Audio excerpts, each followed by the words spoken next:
wabarakatuh.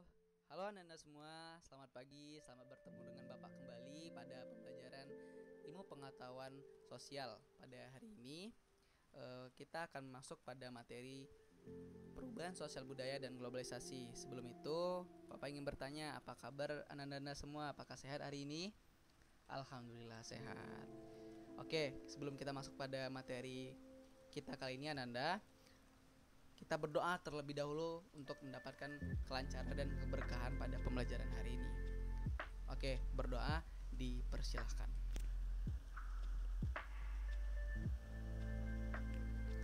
Berdoa selesai. Oke, baik Ananda Bapak semua. Sebelum kita masuk pada materi tentang perubahan sosial budaya dan globalisasi ini, Bapak mau menjelaskan 3 komponen pembelajaran kita, yaitu tentang kompetensi inti, kompetensi dasar, dan indikator pencapaian kompetensi. Dan yang terakhir itu ada tujuan pembelajaran pada hari ini. Yang pertama kita masuk pada KI 1, itu tentang menghargai dan menghayati ajaran agama yang dianutnya. Jadi Bapak harap Ananda semua dapat menghargai dan mentoleransi ajaran-ajaran agama teman-teman di kelas Ananda sendiri, untuk bagaimana sih untuk belajar menghormati ajaran agama orang lain dan bersikap sopan dan santun gitu. Terus kita masuk pada KI 2, yaitu menunjukkan perilaku jujur, disiplin, tanggung jawab, peduli, toleransi, gotong royong, santun dan percaya diri dalam berinteraksi secara efektif dengan lingkungan sosial dan alam dalam jangkauan pergaulan dan keberadaannya. Jadi dalam pembelajaran kita hari ini Bapak mengharapkan Anda semua itu sangat memiliki insightful dan berpengaruh kepada lingkungan Anda sekitar sendiri, baik itu di rumah atau di sekolah. Dan Bapak harap teman-teman Anda semua itu bisa menjadi pionir itu untuk menunjukkan akhlak yang baik di sekolah ataupun di rumah khususnya. Terus yang ke KI 3 atau kompetensi inti ketiga, yaitu memahami dan menerapkan pengetahuan faktual, konseptual, dan prosedural berdasarkan rasa ingin tahunya tentang ilmu pengetahuan, teknologi, seni, dan budaya terkait fenomena dan kejadian tampak mata. Jadi Bapak harapkan Ananda semua itu sangat menerapkan sifat ilmiahnya dalam membuat tugas untuk materi perubahan sosial budaya dan globalisasi ini. Kita masuk pada KI 4, yaitu mengolah, menyajikan, dan menalar dalam ranah konkret, menggunakan, mengurai, merangkai, memodifikasi, dan membuat ranah abstrak seperti menulis, membaca, menghitung, menggambar, dan mengarang sesuai dengan yang dipelajari di sekolah dan sumber lain yang sama sesuai dengan sudut pandang atau teori. Jadi Anda semua itu memiliki sebuah output dalam pembelajaran kita ini, menjadi siswa yang kritis dan bisa merangkai sebuah tulisan dengan secara lebih ilmiah.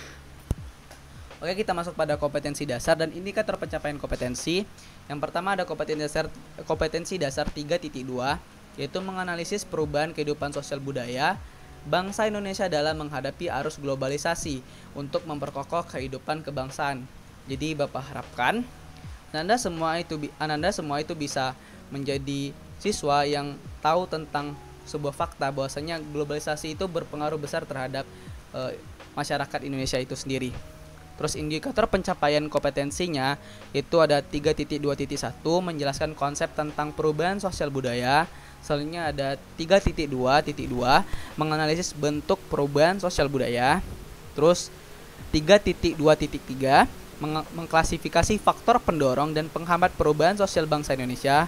Dan yang terakhir ada 3.2.4, memahami perubahan sosial budaya sebagai dampak globalisasi.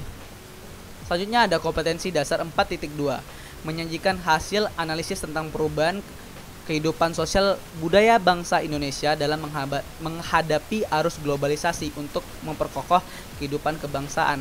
Jadi diharapkan di sini bagaimana Pancasila itu sendiri atau dasar negara kita, Undang-Undang Dasar 1945, bisa menghadapi sebuah perubahan sosial budaya atau sifat kegotong royongan masyarakat Indonesia, bagaimana cara menghadapinya dalam arus globalisasi pada saat ini.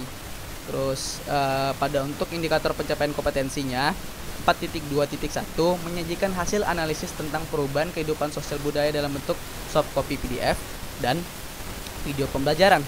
Jadi output dari pembelajaran ini Bapak harapkan Ananda semua bisa membuat sebuah laporan dalam bentuk soft copy PDF dan video pembelajaran atau video hasil analisis Ananda semua. Lanjut kita masuk pada bagian pembelajaran. Yang pertama, setelah membaca materi pada buku paket, siswa kelas 9 dia dapat menjelaskan konsep.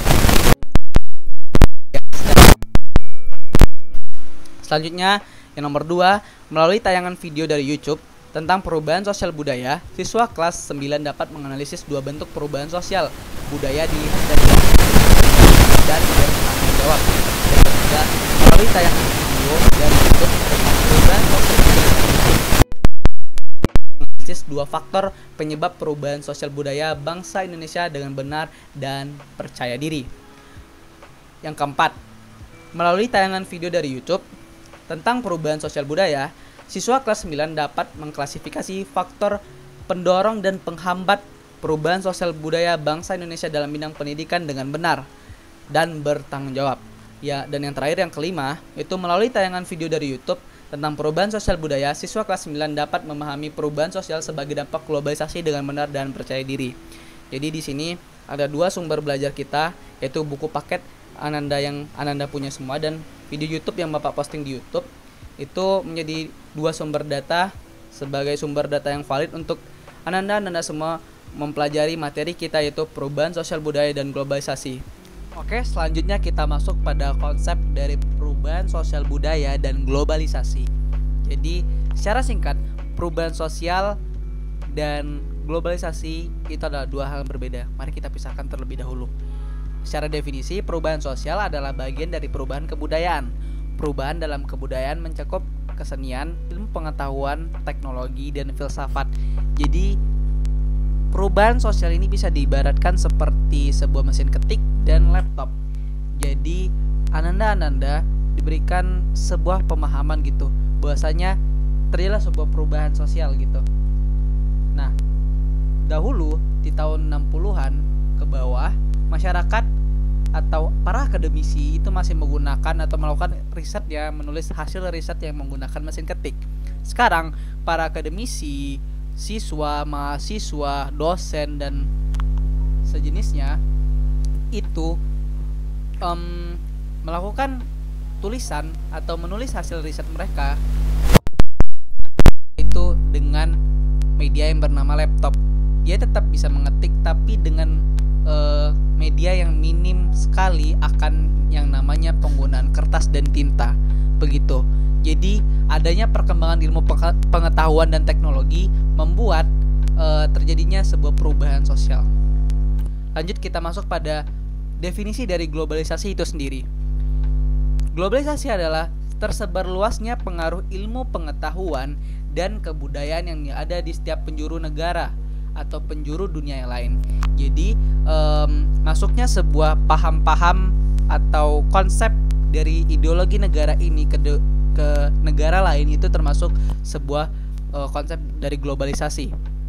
Menurut tokoh atau ahli bernama Selo Sumarjan, globalisasi adalah terbentuknya sebuah komunikasi dan organisasi di antara masyarakat yang berbeda di seluruh dunia yang memiliki tujuan untuk mengikuti kaidah baru yang sama. Jadi dapat kita simpulkan bahwasanya perubahan sosial budaya dan globalisasi itu saling berkaitan satu dengan yang lain. Jadi antara perubahan sosial budaya dengan globalisasi itu saling memiliki pengaruh gitu. Perubahan sosialnya memberikan, globalisasi itu menyebar luaskan dari hasil perubahan sosial budaya tersebut. Oke, selanjutnya kita masuk pada bentuk perubahan sosial. Oke, jadi bentuk perubahan sosial itu terbagi menjadi beberapa bagian.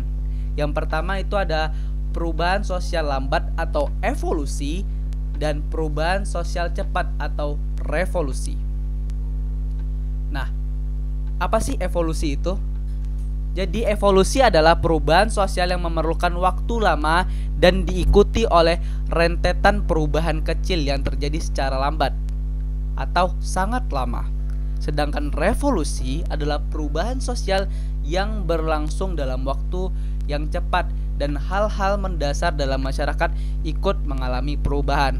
Nah, jadi Ananda Bapak semua, bisa kita simpulkan bahwasanya evolusi ini seperti kita bertumbuh gitu. Badan kita tumbuh yang dari awalnya dari bayi sampai sekarang sudah menuju usia remaja hingga nanti dewasa dan menuju usia tua. Itu termasuk perubahan sosial atau perubahan dalam diri kita sendiri secara lambat atau evolusi. Sedangkan revolusi adalah sebuah pergerakan. Bisa kita contohkan seperti pergerakan atau revolusi Prancis, itu kan sebuah pergerakan karena ketidakpuasan masyarakat Prancis sendiri terhadap kolonialisme dan imperialisme pada saat itu, dan mereka menginginkan sebuah kebebasan dan menginginkan sebuah berdirinya negara republik. Jadi itu sebagai protes masyarakat dan berlangsung sangat cepat dengan hal-hal yang berdarah-darah, demo, dan pemberontakan seperti itu. Selanjutnya ada perubahan yang direncanakan dan tidak direncanakan. Jadi perubahan sosial yang direncanakan adalah sebuah perubahan yang berdasarkan pada perkiraan yang sudah direncanakan oleh pihak pembuat.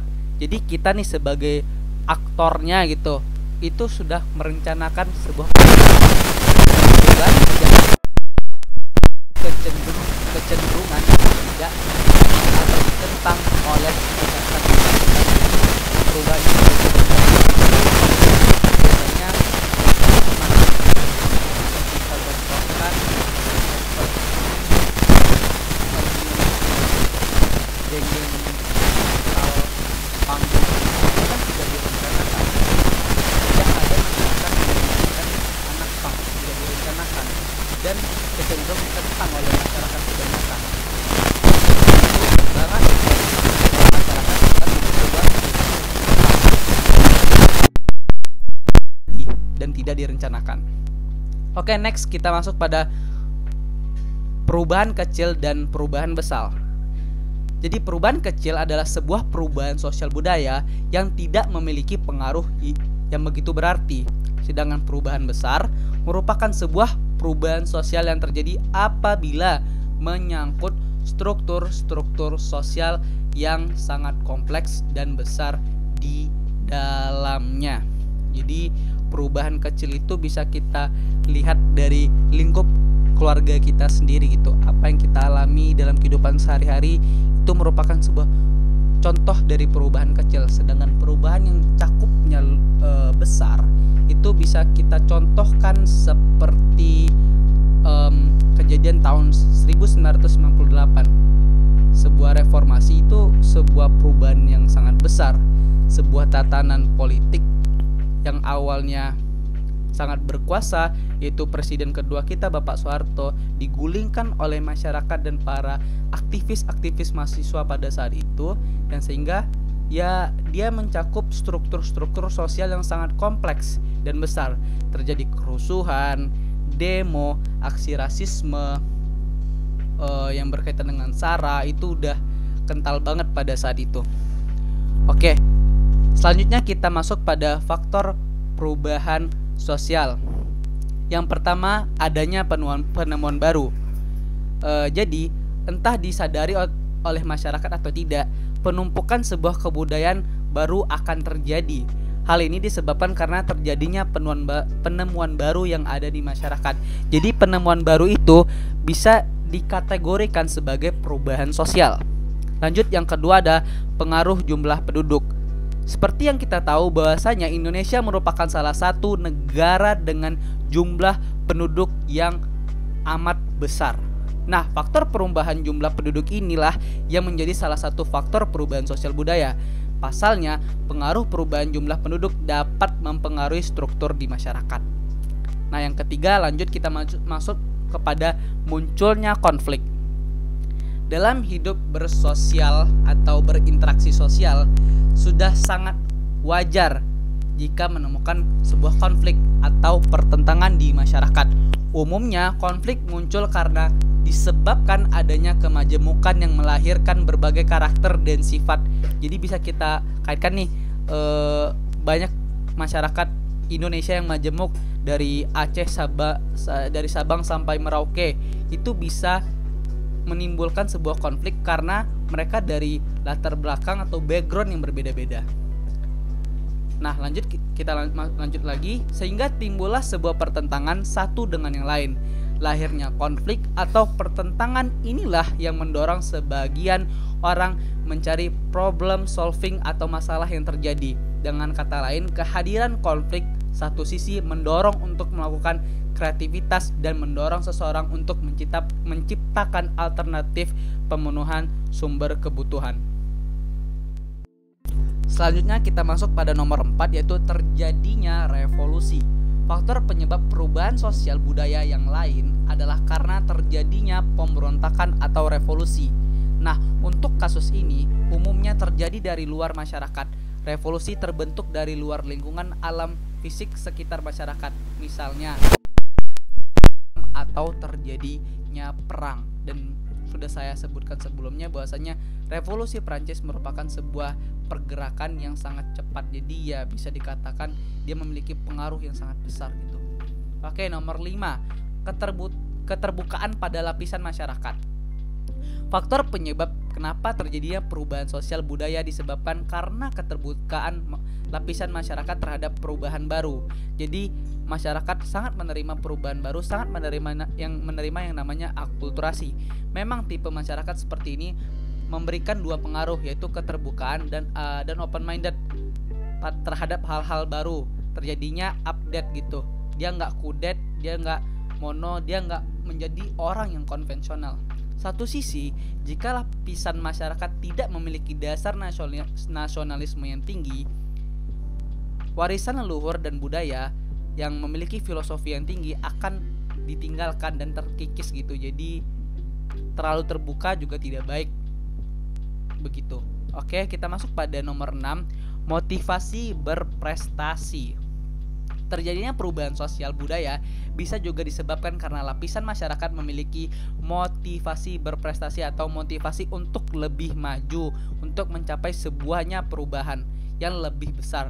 Tentu saja hal ini sangat positif jika dipertahankan dan menjadi sebuah perubahan sosial yang positif, karena kunci kesuksesan sebuah negara adalah kesadaran kolektif untuk berpikir maju atau lebih tepatnya dengan open minded. Selanjutnya nomor 7 itu sistem pendidikan maju. Masih membicarakan tentang kemajuan, ternyata ranah pendidikan juga berperan penting dalam perubahan sosial budaya. Semakin tinggi kualitas pendidikan sebuah negara, maka akan semakin tinggi perspektif dan wawasan seorang peserta didik atau siswa, sehingga seorang siswa, peserta didik, mahasiswa atau pelajar sekalipun bisa memiliki kompetensi yang memiliki pemikiran yang maju, rasionalitas dan analitis.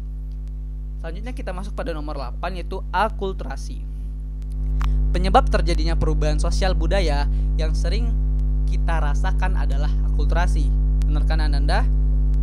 Akulturasi itu apa sih Pak? Nah, akulturasi itu adalah pertemuan antara dua kebudayaan. Nah, jadi dua kebudayaan ini saling mempengaruhi. Jadi tidak ada yang dipisahkan. Jadi dia bercampur menjadi satu, saling bersinergi satu antara yang lain. Sehingga tidak ada ya begitu. Contoh nih, misalnya masyarakat Chinese, dia ke Indonesia, dia tetap memegang budaya leluhur masyarakat mereka dari Chinese, tapi dia tidak tidak menutup juga budaya-budaya yang asli dari Indonesia. Ketika dia misalnya merantau ke ranah Minang atau merantau ke tanah Jawa, mereka tetap mengambil sisi nilai-nilai yang ada di nilai Jawa. Bahkan mereka bisa beradaptasi dengan masyarakat di sana, bisa menguasai bahasa masyarakat lokal atau asli di sana. Begitu. Oke, kita masuk pada nomor 9, asimilasi. Berbeda dengan akulturasi, sedikit berbeda. Asimilasi ini sebuah perpaduan antara kebudayaan tadi, tapi meninggalkan satu kebudayaan yang berbeda. Contoh, bisa kita kaitkan dengan negara Filipina. Ya, negara Filipina adalah salah satu negara yang sangat masif terhadap asimilasi ini. Mereka sangat meninggalkan budaya-budaya lokal mereka. Mereka meninggalkan bahasa Tagalog, tidak secara langsung, tapi mereka ya lebih menggunakan bahasa Inggris sebagai bahasa utama. Itu salah satu contohnya. Dan juga mereka sangat mengadaptasi kehidupan Western atau hidup ala Barat, karena mereka sudah lama dijajah oleh Spanyol dan juga Amerika. Jadi sangat dominan gitu terjadi. Jadi ketika mereka dijajah, terjadi pergeseran nilai dan budaya antara mereka mau menerima budaya yang baru atau meninggalkan budaya yang lama. Jadi pada akhirnya di daerah Filipina sendiri itu terjadi sebuah yang namanya asimilasi. Selanjutnya kita masuk pada contoh perubahan sosial budaya di Indonesia akibat globalisasi. Mungkin saya Ananda semua, saya akan Bapak pribadi akan memberikan sebuah contoh yang sangat konkret yang terjadi pada saat ini, yaitu pandemi COVID-19. Sama-sama kita tahu kalau saking masifnya globalisasi, saking masifnya perjalanan kita ke sana kemari, ke luar negeri menggunakan maskapai pesawat, itu sangat berpengaruh terhadap sebuah perubahan sosial budaya. Jadi masyarakat dari Indonesia bisa membawa sebuah budayanya melalui makanan, melalui pakaian, melalui sikap mereka ke luar negeri, dengan mereka memang merantau atau melakukan studi belajar atau memang ingin menetap di sana. Dan begitu juga negara-negara dari luar atau masyarakat dari luar, ketika ia ingin masuk ke negara Indonesia melalui dia seperti pelajar tadi, atau dia seorang embassy atau duta besar, dia bisa saja memberikan sebuah pengaruh besar terhadap Indonesia ini, begitu. Nah, jadi ketika pandemi ini, sebelum pandemi ini terjadi, kan itu ada masyarakat dari luar yang datang ke Indonesia. Nah, akhirnya ya dia terinfeksi virus COVID-19, dan itu awalnya terjadi. Jadi terjadilah perubahan sosial budaya Indonesia yang awalnya sangat tidak aware terhadap karantina, dengan cara mencuci tangan yang baik, menjaga kebersihan. Akhirnya semua masyarakat beradaptasi. Yang awalnya masyarakat tidak percaya dengan hal-hal ini, termakan dengan hoax, akhirnya masyarakat mulai percaya bahwasanya wah, pandemi COVID ini ada gitu. Dan 3M itu, mencuci tangan, menjaga jarak, dan menggunakan masker, itu kan sebuah hal perubahan sosial budaya atau sebuah hal yang baru bagi masyarakat, terutama masyarakat dunia sendiri, bukan Indonesia. Dan itu diterapkan oleh seluruh masyarakat, terutama masyarakat Indonesia sendiri. Walaupun masyarakat merasa tidak suka melakukan itu, tapi demi menjaga imunitas tubuh, demi menjaga kebugaran tubuh, makanya terjadilah perubahan sosial ini. Karena akibat globalisasi tadi, pertukaran penduduk antara dunia yang semakin masif. Tidak, kalau di zaman dahulu kan orang menggunakan kapal, melakukan ekspedisi menggunakan kapal, sehingga memang globalisasi memang sudah ada dari dulu, tapi pergerakannya tidak masif dan tidak secepat sekarang. Namun ketika dewasa ini atau pada saat ini, itu benar-benar masif karena alat atau toolsnya, yaitu pesawat, sudah ada. Dan ya kita bisa kemana saja. Kita bisa ke Singapura dengan waktu tempo 1 jam 45 menit. Kita bisa ke Mekah itu dengan waktu yang kurang dari 1 hari atau sekitar 8 jam. Dan bisa ke Amerika dalam waktu ya kisaran beberapa jam. Nah begitu. Jadi itu merupakan contoh perubahan perubahan sosial budaya di Indonesia akibat globalisasi. Nah, dari pandemi COVID-19 sendiri, orang banyak beradaptasi dengan hal baru, yaitu WFH, work from home, bekerja di rumah, yang menggunakan laptop, smartphone dengan alat tambahan yaitu wifi atau paket data yang membuat mereka terhubung antara satu dengan yang lain. Jadi walaupun mereka berbeda ruang, tapi dengan adanya smartphone dan internet atau laptop dan internet, mereka saling terhubung satu dengan yang lain. Jadi dapat kita simpulkan bahwa perubahan sosial budaya yang terjadi di Indonesia, bahkan di skala dunia sendiri akibat globalisasi ini, ya pandemi COVID-19, membuat kita menjadi terbiasa untuk beradaptasi dengan teknologi, beradaptasi dengan hal-hal baru, beradaptasi untuk sebuah kemajuan. Oke Ananda, demikianlah pembelajaran kita pada hari ini. Itulah pembelajaran kita tentang perubahan sosial budaya dan globalisasi. Bapak harap Ananda semua dapat memahami materi yang Bapak sampaikan, dan juga jangan lupa tugasnya yang Bapak perintahkan untuk membuat laporan tentang hal mengenai perubahan sosial dan globalisasi yang ada di lingkungan Ananda sendiri atau di rumah Ananda sendiri dalam bentuk soft copy PDF, dan Ananda jelaskan juga dalam bentuk video dan Anda upload ke YouTube dalam bentuk pemaparan tadi. Sekian pembelajaran kita kali ini. Bapak mohon maaf jika ada kesalahan. Bapak akhiri dan Bapak tutup dengan Assalamualaikum warahmatullahi wabarakatuh.